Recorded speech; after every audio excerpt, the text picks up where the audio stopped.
Hi viewers, welcome to our channel. ప్రస్తుతం మనతో పాటు సీనియర్ జర్నలిస్ట్ దాము బాలా సార్ ఉన్నారు. వారితో మాట్లాడదాం.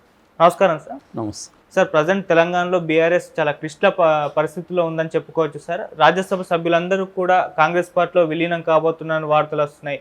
అదేవిధంగా హరీష్ రావు గారు కూడా బీజేపీలోకి షిఫ్ట్ అవ్వబోతున్నారని చెప్పేసి వార్తలు వస్తున్నాయి. ఇక్కడ ఎమ్మెల్యేలు అందరూ కూడా కాంగ్రెస్ పార్టీలో ఆల్రెడీ చేరుతున్నారు. ఇంకా మిగిలిన వారందరూ కూడా చేరిపోయే అవకాశం ఉందంటున్నారు.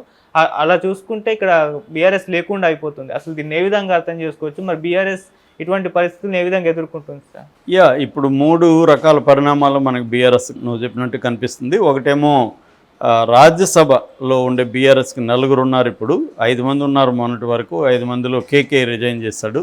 సో 4 ఉన్నారు. ఆ 4 ఎవరంటే మాజీ స్పీకర్ కేఆర్ సురేష్ రెడ్డి, వద్దిరాజు రవిచంద్ర, తర్వాత మన నమస్తే తెలంగాణ ఎండి దామోదర్ రావు, హెట్రో గ్రూపు ఉంది కదా మెడికల్ షాప్స్ అవి, సో దాని ఎండి పార్థసారథి రెడ్డి, ఈ 4 రాజ్యసభ సభ్యులు. వీళ్ళు ఇప్పుడు బీజేపీలోకి వెళ్ళిపోయే అవకాశం కనిపిస్తుంది. అంటే వాళ్ళు మొన్న రాజ్యసభ చైర్మన్ జగదీష్ ధన్ఖడ్ని కలిశారు.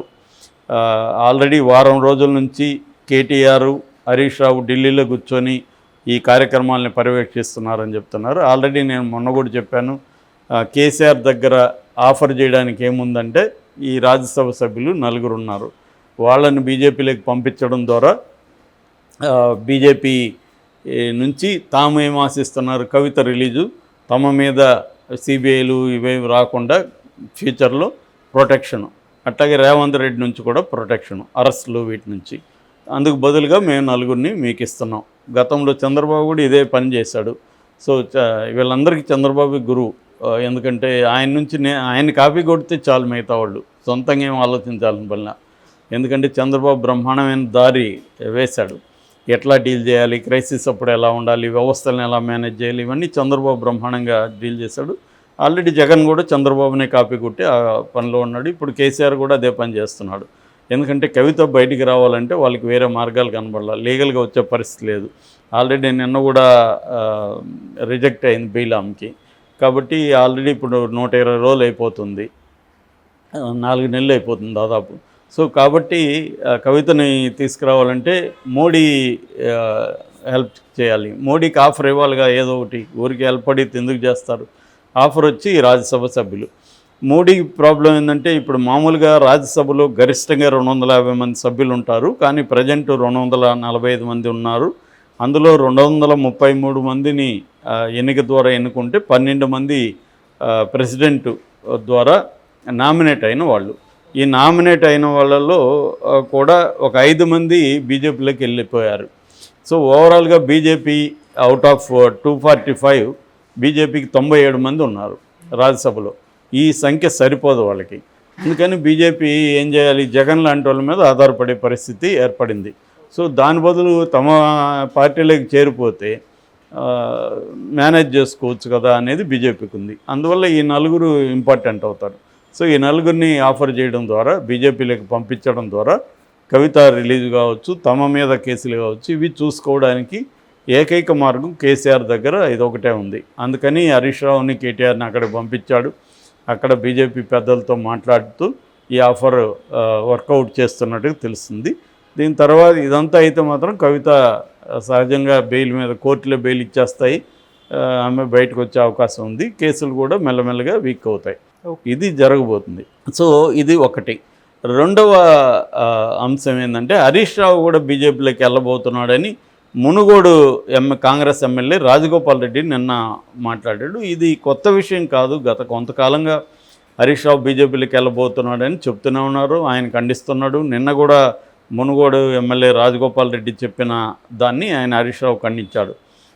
నేను రాజకీయాల నుంచి శాశ్వతంగానే విరమించుకుంటా కానీ బీజేపీలోకి వెళ్ళను అని ఆయన పదే అన్నాడు. దీనికి కారణం ఏంటంటే గతంలో కేసీఆర్ హరీష్ రావును కూడా పక్కన పెట్టాడు, అవమానకరంగా అతన్ని దూరం పెట్టేశాడు, అపాయింట్మెంట్ కూడా ఇవ్వలేదు అని గతంలో వచ్చాయి. కొంతకాలం దూరం పెట్టిన మాట వాస్తవమే. తర్వాత ఆయన పరిస్థితులను అర్థం చేసుకొని మళ్ళీ చేరదీశాడు.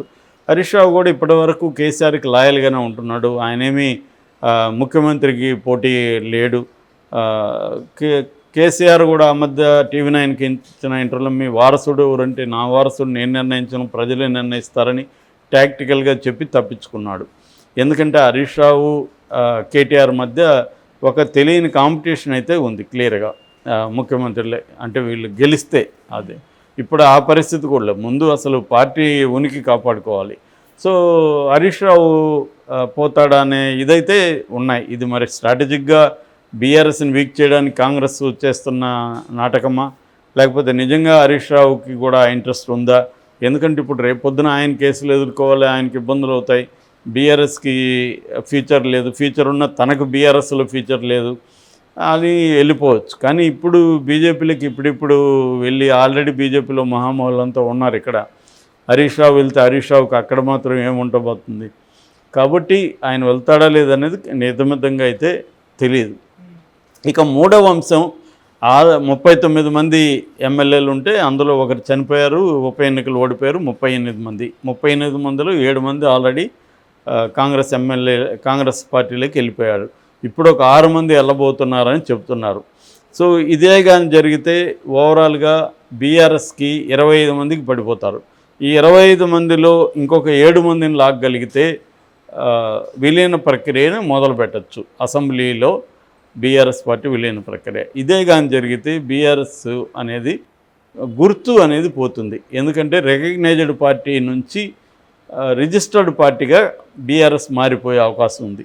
అప్పుడు గుర్తు అనేది ఫ్రీ సింబల్లోకి పెట్టేస్తారు. కారు గుర్తు కూడా ఉండకపోవచ్చు. ఇది ఆందోళనగా ఉంది కేసీఆర్కి. దీన్ని ఎలా డీల్ చేయాలో తెలియట్లేదు. అనేక మంది ఎమ్మెల్యేని పిలిచి ఆయన మాట్లాడుతున్నాడు, బుజ్జిగిస్తున్నాడు, కానీ జరగట్లేదు. ఎందుకంటే వాళ్ళకి ఎవరికి కూడా బీఆర్ఎస్ మళ్ళీ 5 ఏళ్ల తర్వాత అధికారంలోకి వస్తుందా రాదా దాని మీద గ్యారంటీగా వాళ్ళకి లేదు. ఎందుకంటే బీజేపీ ఇక్కడ స్ట్రాంగ్ అవుతూ ఉంది, కాంగ్రెస్ బలంగా ఉంది. బీఆర్ఎస్ ఈ రెండింటినీ ఢీకొని బీఆర్ఎస్ ఈ రెండింటినీ డామినేట్ చేసి ముందుకు రాగలుగుతుందా? కేసీఆర్ మీద ఆ హోప్ లేదు. కూతుర్నే బయటికి తీసుకురాలేకపోతున్నాడు కేసీఆర్, ప్రజల్లోకి వెళ్ళి పనిచేయలేకపోతున్నాడు. సో కేసీఆర్ ఏం చేయగలడు అన్న ఇది అందరికీ ఏర్పడిపోయింది. పైగా ఆయన ఆరోగ్యం కూడా అంత స్ట్రాంగ్గా లేదు. సో రేవంత్ రెడ్డి చాలా దూకుడుగా ఉన్నాడు. మోడీ కూడా రేవంత్ రెడ్డికి ఇండైరెక్ట్గా సపోర్ట్ చేస్తున్నాడు, బీఆర్ఎస్ని తొక్కేయాలని ఉంది అనేది వాళ్ళకున్న అండర్స్టాండింగ్. ఒకవేళ మోడీ ఇప్పుడు కొంత కన్సిడర్ చేసి కవితను బయటకు వదిలినా కూడా బీఆర్ఎస్ ఉనికిని లేపడానికైతే మాత్రం మోడీ ఎట్టి పరిస్థితుల్లో ఒప్పుకోడు. అందుకని మేబీ వీళ్ళ మీద కేసులు పెట్టి అరెస్ట్ చేయకుండా మోడీ కాపాడచ్చేమో, కానీ దానికి ఖచ్చితంగా వీళ్ళు కూడా ఇది చేయాలి. ఇదొక వాదన. రెండో వాదన ఏంటంటే ఇక్కడ కూడా బీఆర్ఎస్ని బీజేపీలో కలిపేస్తారా అన్న ఒక వాదన కూడా వినిపిస్తుంది. ఎందుకంటే మోడీ ఇక్కడ బీఆర్ఎస్ కానీ స్ట్రాంగ్గా ఉంటే మోడీకి ఇబ్బంది. ఎందుకంటే బీజేపీకి హోప్స్ క్రియేట్ అయినాయి. మొన్న పార్లమెంట్లో 8 సీట్లు రావడం అనేది మంచి హోప్ క్రియేట్ అయింది. షేర్ కూడా, ఓట్ల షేర్ గతంతో పోలిస్తే బాగా పెరిగింది. అందుకని నెక్స్ట్ 5 ఏళ్ల తర్వాత కాంగ్రెస్కి ధీటుగా బీజేపీని ఉండొచ్చు. రేపొద్దున రేవంత్ రెడ్డిని కూడా బీజేపీ లాగేసుకోవచ్చు, షిండే లాగా అనేది కూడా వినిపిస్తుంది. సో అది జరిగినప్పుడు బీజేపీ అధికారంలోకి వచ్చే అవకాశం ఉంది. అయితే బీఆర్ఎస్ అనేది ఉండకూడదు. ఎందుకంటే బీఆర్ఎస్కి ట్రెడిషనల్గా బీఆర్ఎస్ అంటేనే తెలంగాణ సెంటిమెంట్కి ప్రతీకగా, కేసీఆర్ అంటేనే తెలంగాణ తీసుకొచ్చిన ప్రధానమైన వ్యక్తిగా చూస్తున్నారు. ఇప్పటికీ జనంలో కేసీఆర్ పట్ల సింపతి ఉంది. ఎందుకంటే ఆయన 39% రావడం, 39 సీట్లు రావడం మాటలు కాదు. కాబట్టి కేసీఆర్ని తక్కువ అంచనా వేయకూడదు, ఇప్పుడే తొక్కేయాలి అనేది మోడీకి ఉన్న అండర్స్టాండింగ్. సో అన్ని వైపుల నుంచి బీఆర్ఎస్కి కావచ్చు, కేసీఆర్ కుటుంబానికి కావచ్చు ఇబ్బందులు అయితే సీరియస్గా ఉన్నాయి. వాళ్ళకి ఆఫర్ చేయడానికి ఆ 4 రాజ్యసభ సభ్యులు తప్ప ఇంకెవరు లేరు. ఆ 4 ఇవ్వడం ద్వారా ఎక్కువ డిమాండ్లు వీళ్ళు చేయలేరు. ఏదో కవితను బయటికి తీసుకురావాలి. ఎందుకంటే ఆమె జైల్లో 4 నెలలుగా ఉందంటే మాటలు కాదు, అది చాలా కష్టంగా ఉంటుంది ఆమెకి. సో ఆడ ఎన్ని కుదిరిన సౌకర్యాలు డబ్బులు ఇచ్చి చేసుకున్నా కూడా జైలే.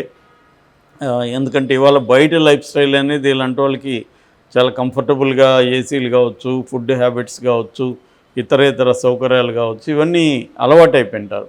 ముఖ్యంగా స్త్రీలకు జైలు అనేది చాలా టఫ్. నేను ఆల్రెడీ దాని మీద ఒక వీడియో చేశాను. సో అటువంటి కాంటెక్స్ట్లో ఆమెను రిలీజ్ చేసుకోవాలి, తమను తాము జైలుకు పోకుండా కాపాడుకోవాలి. ఇది ప్రధాన కర్తవ్యం. ఇది మరి కేసీఆర్ కానీ, కేటీఆర్, హరీష్ రావులు ఏం చేస్తారనేది మనం చూడాలి. Okay sir, thank you so much sir.